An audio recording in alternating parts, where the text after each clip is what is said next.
El cultivo de la rosa. Este género comprende más de 200 especies nativas del hemisferio norte. No se conoce la cantidad real debido al gran número de hibridaciones, pero pueden existir unas. 1. Taxonomía y origen.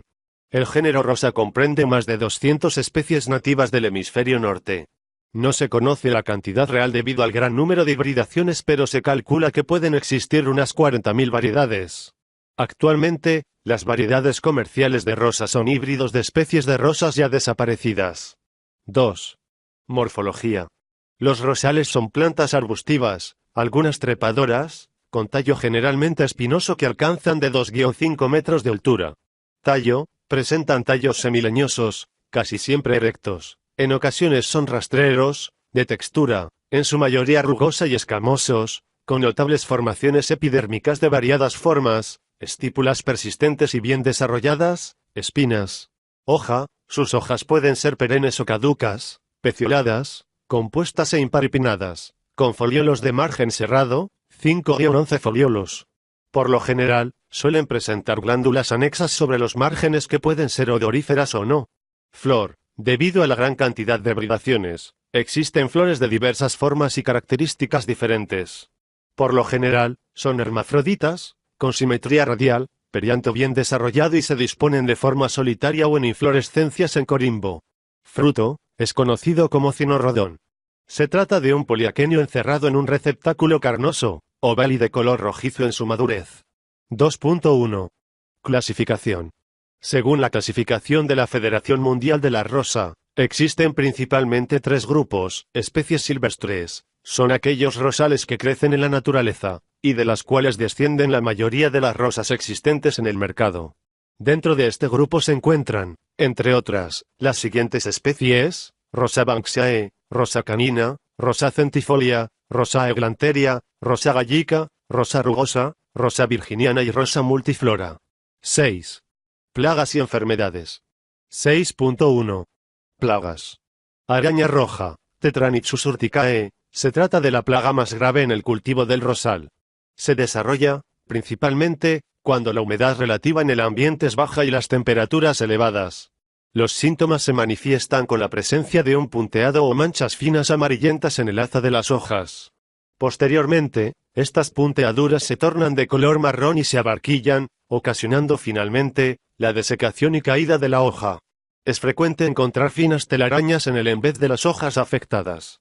Para evitar la propagación de esta plaga se debe llevar a cabo una serie de medidas preventivas. 1. Aumento de la humedad relativa. 2. Manejo de material vegetal sano. 3. Eliminación de malas hierbas y material infestado. 4. Adecuado marco de plantación, de forma que no exista contacto entre plantas consecutivas. 5. Evitar exceso de abono nitrogenado. 6. Uso de plantas cebo. Otro método de control es la lucha biológica mediante la utilización del ácaro depredador Phytoceulus persimilis. Si la infestación es severa, será necesaria la intervención química. Pulgón, Macrosipum rosae, su desarrollo se ve favorecido con ambientes secos y no excesivamente calurosos. Se trata de una plaga que afecta principalmente a los vástagos jóvenes o a las yemas florales. Los síntomas se manifiestan con manchas descoloridas y deformaciones en los tejidos afectados. Además, segregan una sustancia azucarada donde se desarrolla el hongo negrilla, que a su vez atrae a las hormigas. Para el control de esta plaga, se deben aplicar medidas preventivas. Cuando la población es baja, la lucha biológica resulta efectiva para bajar dicha población. Adalia bipunctata y Apidius colemani son buenos depredadores de esta plaga. Se debe recurrir al control químico, con productos autorizados y compatibles con la fauna auxiliar, cuando la población de la plaga es alta. Thrips, Franklinia occidentalis. Se trata de una plaga que se introduce, especialmente, en los botones florales cerrados, desarrollándose entre los pétalos y en los ápices de los vástagos. Los síntomas que se manifiestan son unas punteaduras de color blanco, y posteriormente deformaciones en las flores. Para el control de esta plaga, es conveniente la realización de medidas preventivas. Entre ellas destacan la colocación de trampas adhesivas azules a la altura del cultivo, eliminación de malas hierbas, empleo de mallas antitrip, etc. El empleo de lucha biológica con Amblyseius SWIRSK y Orius resulta efectivo en invernaderos. Para el control químico son convenientes las pulverizaciones, de forma que la materia activa penetre en las yemas. Dicho tratamiento se debe realizar alternando distintas materias activas. Nematodo, Meloidogine sp. Pratylenchus sp. Sipinema sp. Los nematodos forman unas nudosidades en las raíces, disminuyendo así el aporte nutricional a la planta y provocando una detención en el crecimiento. Si la infección es avanzada, la planta se marchita y muere. Son un gran problema si se repite el cultivo sobre suelos no desinfectados. Las prácticas de control incluyen el uso de medios de cultivo sin suelo, pasteurización con vapor, material vegetal libre de enfermedades, resistencia genética y evitar la contaminación. Como control químico se puede realizar tratamientos puntuales con productos autorizados. 6.2. Enfermedades. Mildiu velloso o tizón, Peronospora esparsa, es una de las enfermedades más peligrosas del rosal. Se trata de un hongo que se desarrolla bajo condiciones de elevada humedad y temperatura. Los síntomas se manifiestan en manchas irregulares de color marrón o púrpura sobre el haz de las hojas, pecíolos y tallos, en las zonas de crecimiento activo. En el en vez de las hojas, se pueden observar los cuerpos fructíferos del hongo, apareciendo pequeñas áreas grisáceas.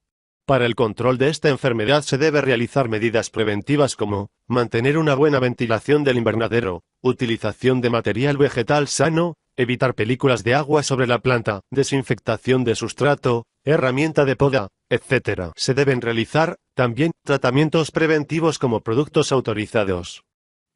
Oidio, Spirotheca panosa, esta enfermedad se ve favorecida por altas humedades relativas y altas temperaturas. Los primeros síntomas se manifiestan con la aparición de manchas blancas en las hojas más jóvenes, como consecuencia del micelio que forman las hifas de este hongo. Conforme se va extendiendo la enfermedad, se produce la deformación, arrugamiento y caída de dichas hojas. También afecta a los tallos tiernos y a los botones florales, aunque por lo general, los pétalos de las flores una vez abiertas no se ven afectados.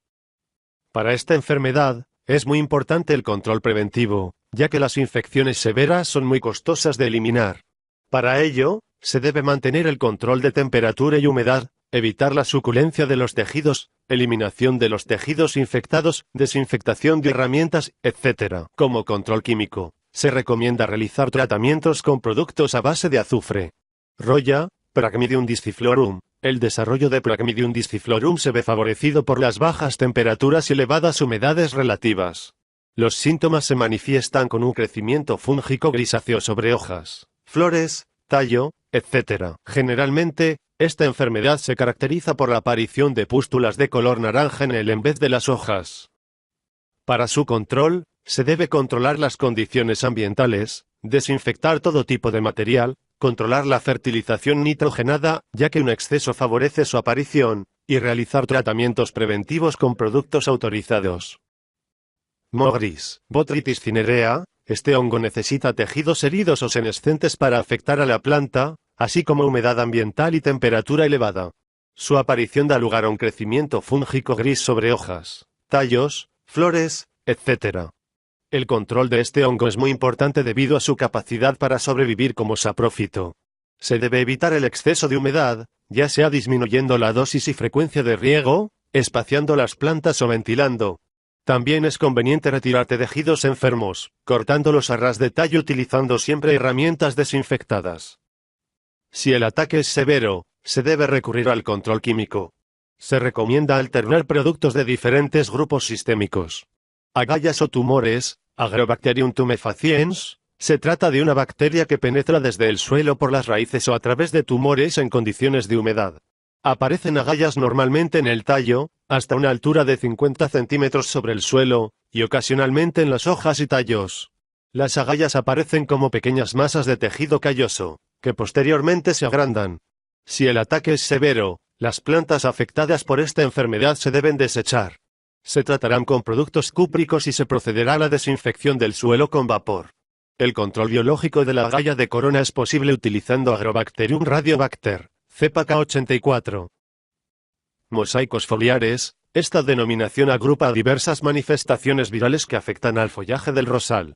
El síntoma más común consiste en líneas cloróticas discontinuas en Z y G-ZAC, generalmente dispuestas asimétricamente con relación al nervio medio. Estas alteraciones cromáticas pueden venir acompañadas de deformaciones en el limbo.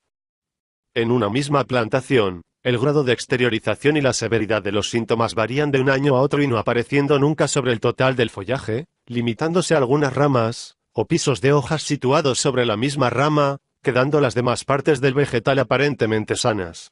Aunque la incidencia viral sobre el crecimiento de los individuos enfermos no sea siempre evidente en el cultivo, algunos estudios han citado retrasos en la floración y reducción de la longevidad de las plantas.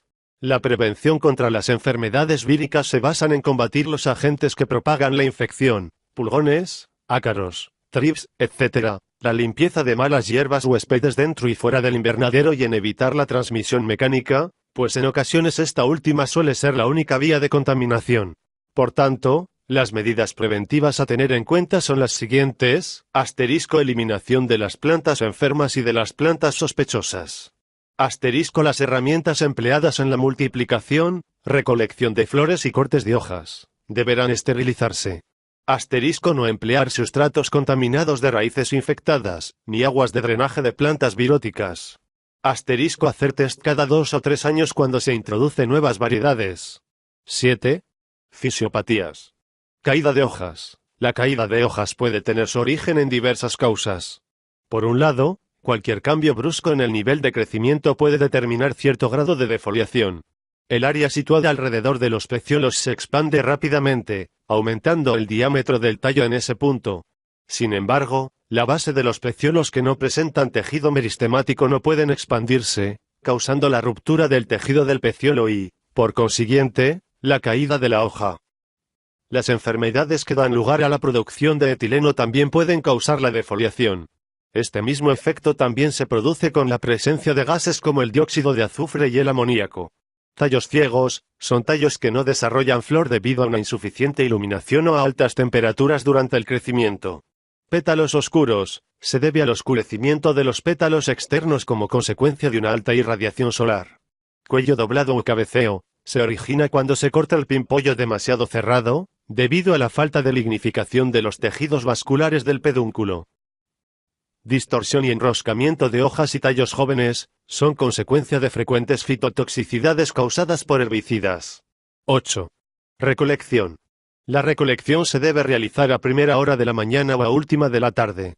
Por lo general, el corte de las flores se lleva a cabo en distintos estadios, dependiendo de la época de recolección. Cuando las condiciones son favorables, primavera-verano, la mayor parte de las variedades se cortan cuando los sépalos del cáliz son reflejos y los pétalos aún no se han desplegado. Sin embargo, cuando las condiciones son desfavorables, invierno, el corte de las flores se realiza cuando están más abiertas, aunque con los dos pétalos exteriores sin desplegarse. Si se cortan demasiado inmaduras, los botones pueden marchitarse y la flor no se endurece, ya que los vasos conductores del pedúnculo aún no están suficientemente lignificados. En todo caso, siempre se debe dejar el tallo después del corte con 2-3 yemas que correspondan a hojas completas, 5-7 foliolos. Si se corta demasiado pronto, pueden aparecer problemas de cuello doblado como consecuencia de una insuficiente lignificación de los tejidos vasculares del pedúnculo floral. 9. Post cosecha. Una vez cortadas las flores, los factores que pueden favorecer la marchitez de las rosas son dificultad de absorción y desplazamiento del agua por los vasos conductores, incapacidad del tejido floral para retener agua y variación de la concentración osmótica intracelular. Los tallos cortados se deben colocar en bandejas con solución nutritiva y deben ser llevados fuera del invernadero lo antes posible para evitar la marchitez por transpiración de las hojas. Seguidamente, se eliminan las hojas y espinas de los últimos 10 centímetros para su posterior clasificación. Si te gustó este video dale like, suscríbete y clica la campanita para que reciba más videos como este.